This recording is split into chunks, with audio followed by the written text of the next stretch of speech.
কোপ্তাগুলো ভাজা হয়ে গেছে, আমি তুলে নিচ্ছি। এবারে কড়াটা জেলেছি, জেলে আমি এবারে এটাকে আস্তে করে আমি নাড়ছি।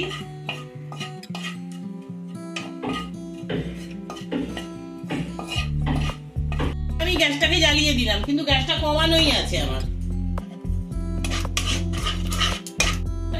আমি আজকে আপনাদের একটা সোয়াবিনের রেসিপি দেখাবো। এইটার নাম দিয়েছি আমি রাজকীয় স্বাদের সোয়াবিনের মুইঠা বা সোয়াবিন কোপ্তা, যা খুশি বলতে পারেন। এর জন্য আমি আমার এই প্রচন্ড গরমে আমি রান্নার সুবিধার জন্য আমি সোয়াবিনটা আগে থেকে আমি গরম জলে সিদ্ধ করে রেখে দিয়েছি। এছাড়া লাগবে গ্রেট করা সেদ্ধ আলু, এছাড়া লাগবে ময়দা অল্প, টক দই লাগবে, দুধ লাগবে, ক্রিম লাগবে, আদা কাঁচা লঙ্কা বাটা লাগবে, কিশমিশ লাগবে, আর রোস্টেড কসুরি মেথি লাগবে। এছাড়া যে নুন চিনি এগুলো তো লাগবেই। চলুন প্রথমে আমি এই সোয়াবিনটাকে মিক্সিতে বেটে নিই। আমার সোয়াবিনটা বাটা হয়ে গেছে।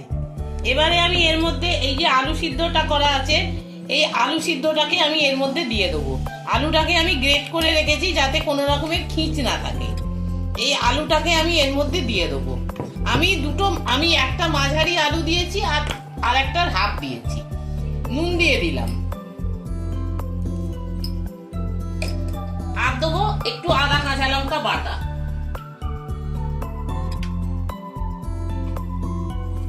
দিয়ে এটাকে মাখবো।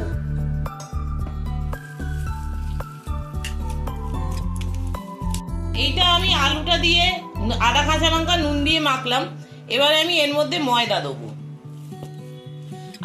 আপনারা আমার হাতের কাছে ময়দা ছিল, আপনারা হাতের কাছে যে জিনিসটা থাকবে, ময়দা থাকুক ময়দা, যদি কর্নফ্লাওয়ার থাকে কর্নফ্লাওয়ার, যা থাকবে আপনারা তাই দিয়ে মাখবেন।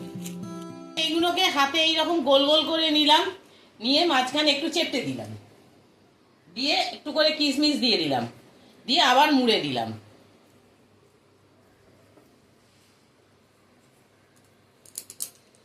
দিয়ে গোল গোল বল করে নিলাম।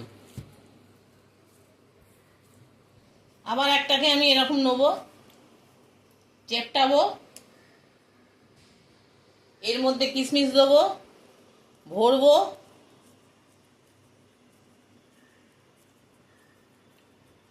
দেখুন এইভাবে আমি প্রত্যেকটা বল গড়ে নিয়ে আপনাদের দেখাচ্ছি।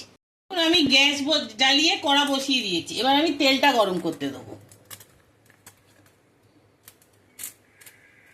তেল গরম করতে দিলাম, তেলটা গরম হোক।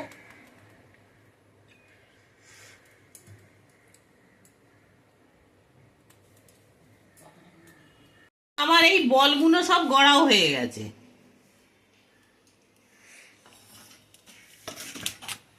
গরম হয়ে গেছে, আমি একটা একটা করে ছেড়ে দিচ্ছি।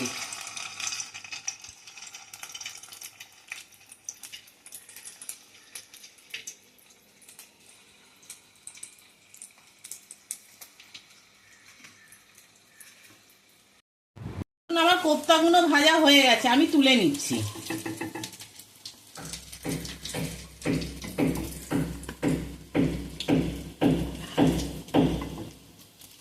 কড়াগুলো সব ভাজা হয়ে গেছে।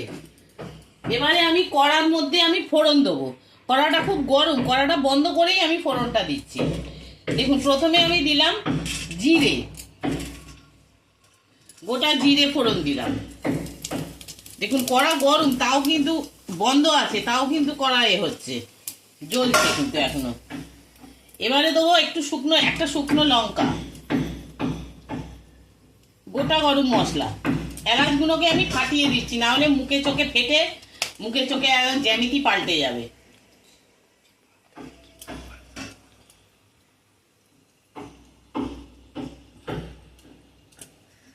এই গোটা গরম মশলাটা দিয়ে দিলাম।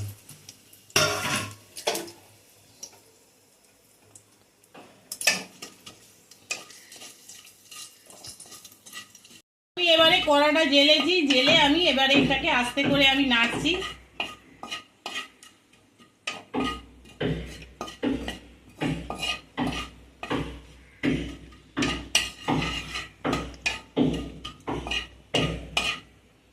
এবারে আমি প্রথমে এই আদা আদা কাঁচা লঙ্কা যে বাটাটা আছে, এই আদা কাঁচা লঙ্কা বাটাটা এর ভেতরে আমি দিয়ে দেবো।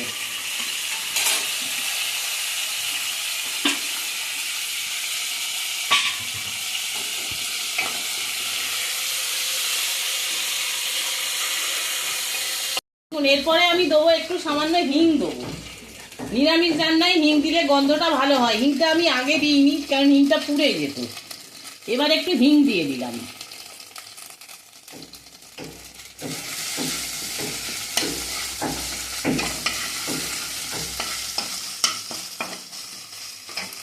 সামান্য হলুদ দেবো, একদম খুব সামান্য একটু হলুদ দিয়ে দিলাম।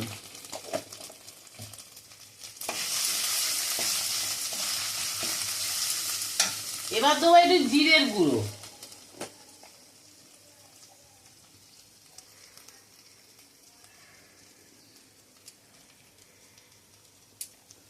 জিরের গুঁড়ো দিলাম।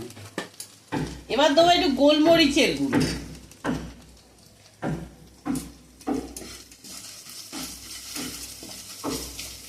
একটা বেশ ভালো গন্ধ পাচ্ছি।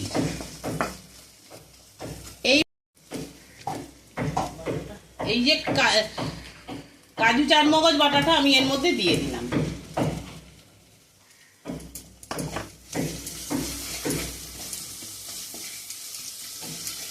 দিয়ে এবারে এটা তো আমি একটু বললাম যে রাজকীয় স্বাদের হবে, তাই এর মধ্যে আমি জল না দিয়ে আমি সামান্য একটু দুধ দিলাম, আর এই যে বাটার জলটা একটুখানি দিলাম।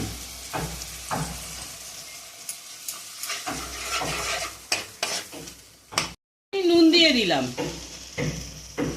প্রয়োজন অনুযায়ী নুন। কমানো বা গ্যাসটাকে আমি এখন নিভিয়ে দিলাম, দিয়ে এই ফেটানো দইটা আমি দিয়ে দিলাম। ফেটানো দইটা দিয়ে আমি কিছুক্ষণ নেড়ে তারপরে আমি আবার গ্যাস জ্বালবো। আমি গ্যাসটাকে জ্বালিয়ে দিলাম, কিন্তু গ্যাসটা কমানোই আছে আমার।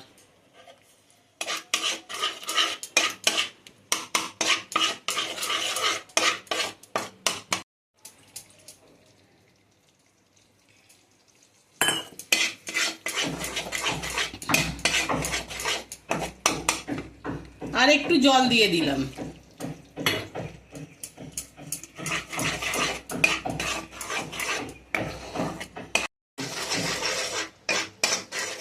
দিয়ে এর মধ্যে আমি চিনিটাকে দিয়ে দেবো। এতটা চিনি আমি দেবো না,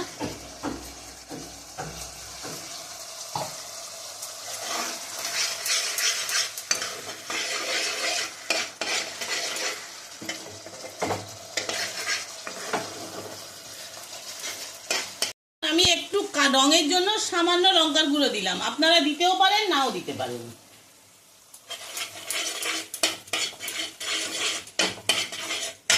এইবারে যে দুধটা ছিল পুরো দুধটাকে আমি দিয়ে দেবো।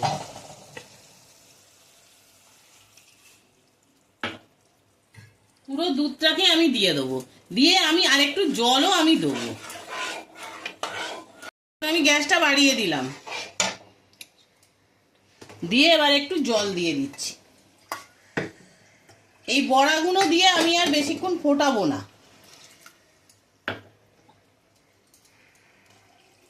ব্যাস, এবারটা ফুটে গেলে আমি বড়াগুলো দিয়ে নামিয়ে দেবো। আমার ফুটছে, এইভাবে আমি বড়াগুলো দিয়ে দেবো। ঝোলের মধ্যে সব চান করবে।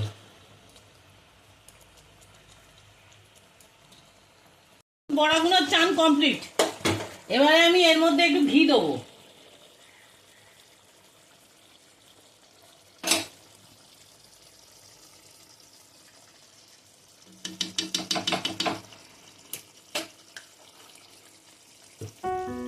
একটু গরম মশলা দেবো, আর দেবো এই ফেটানো যে ক্রিমটা ছিল,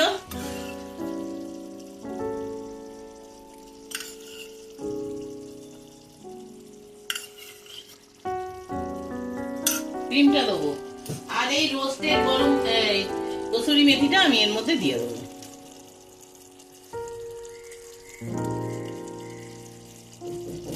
দিয়ে একটুখানি নেড়ে নেব। গ্যাস বন্ধ করে দিলাম। আমার রাজকীয় স্বাদের সয়াবিন কোপ্তা তৈরি হয়ে গেছে।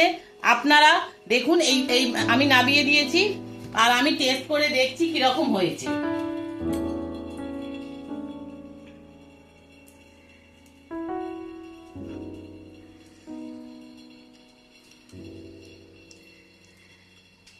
ভালোই খেতে হয়েছে। আপনারাও নিরামিষ দিনে এইভাবে বানাবেন, বানিয়ে দেখবেন কিরকম লাগে। আশা করি আপনাদের ভালোই লাগবে। যদি ভালো লাগে একটা লাইক করবেন, চ্যানেলটাকে সাবস্ক্রাইব করবেন আর প্রচুর কমেন্ট করবেন, আর পাশে থাকা বেল আইকনটা টিপে দেবেন যাতে পরবর্তী রান্নার ভিডিও নিয়ে আপনাদের কাছে চলে যেতে পারি। আপনারা সবাই ভালো থাকুন, সুস্থ থাকুন এই আশা করে আজকের ভিডিওটা শেষ করলাম। নমস্কার।